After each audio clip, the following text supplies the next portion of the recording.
We'll start again in downtown Fort Myers. They're fighting for freedom in Cuba after 60 years of an oppressive regime regulating food, healthcare, and basic human rights. Day 3 of the protests here around Southwest Florida. Tonight, ABC 7's Christy Soto is getting us more on what comes next as a result of these demonstrations. Cubans in Southwest Florida say they're going to continue protesting until there's change. Today, rain or shine, Cubans are expected to gather here in downtown Fort Myers at 6:30.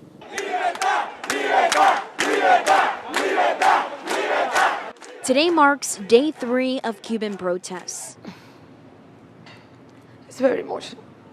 So I've been 3 days of very stress. But this fight for freedom has been a battle for Cubans for the last 60 years. It's the reason Isabel Rodriguez fled Cuba on a raft 13 years ago. The community is tired. There's no medicine, there's no food. Many of you are wondering, why are these protests starting now? Some Cubans believe the internet shutdown ignited the unrest. They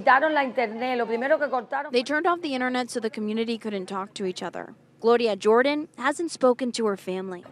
I don't have a lot of communication with my family, what is the most important thing to me. Jordan says Cubans are dying of hunger, COVID, poor health care, and now as they take to the streets. They go empty hands, protesting, very pacific on the street. And what do they get?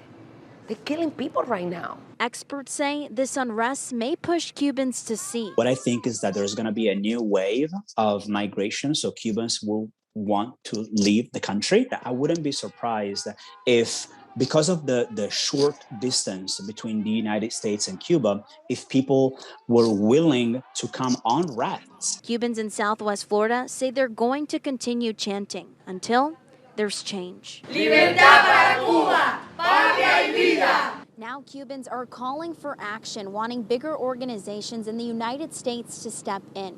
But they're very clear. They do not want a war. They want this to remain peaceful, and they just want a humanitarian effort to help get them the supplies that they need to survive. In Fort Myers, Christy Soto, ABC 7.